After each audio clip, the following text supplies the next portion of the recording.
Spent a lot of time this past month reading and learning from feminist and womanist writers, preachers, and pastors on this particular passage because I recognize there are two women in this passage.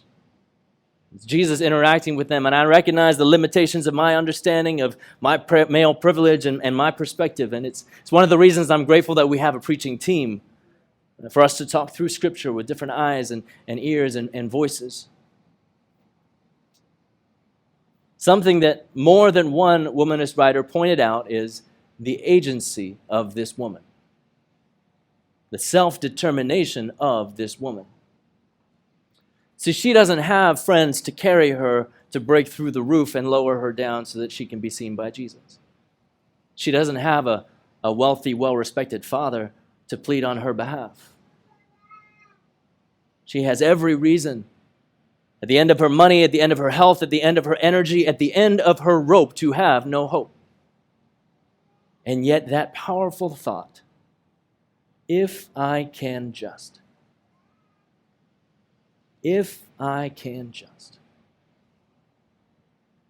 propels her through her fear and through her exhaustion. If I can just, pushes her past propriety and literally through a crowd. If I can just, drives her to Jesus and to her healing. What is it for you?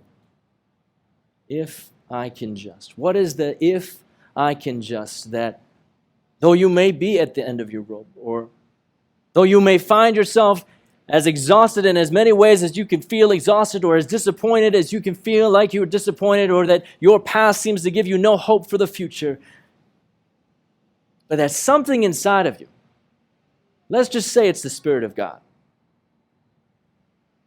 is asking you to stir yourself enough to take one step, to stretch out one hand, even one finger, to say one word, even if it's just a whispered, desperate help, to do whatever it takes to put you in touch with the healer. If I can just.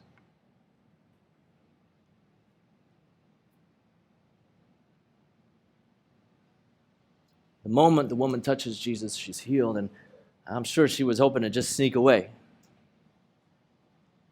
But Jesus seeks her out, calls her out of the crowd. The woman, full of fear and trembling, came forward.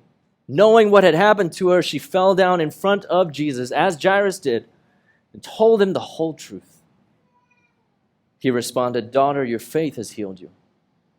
Go in peace, healed from your disease."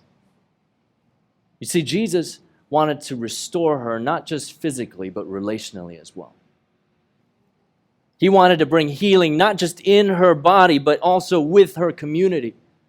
And so before the entire crowd, he listens to her whole story. Who knows how long that might have taken? 12 years of history. All of the doctors she went to. He applauds her faith. That action, that if I can just. He proclaims her healed. And most poignantly, most powerfully, he names her daughter. He names her daughter. He restores the daughterhood that was denied by her condition, by her community, by her circumstances. He reminds her of her true identity, her true worth, her true family. This woman whom society would have deemed less valuable, less important, less worthy of Jesus' time for sure, is the one he names daughter.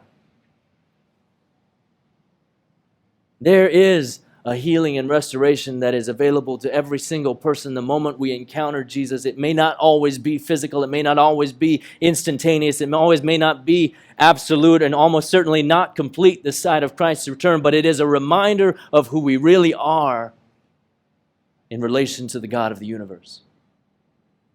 It is a restoration to the family of God.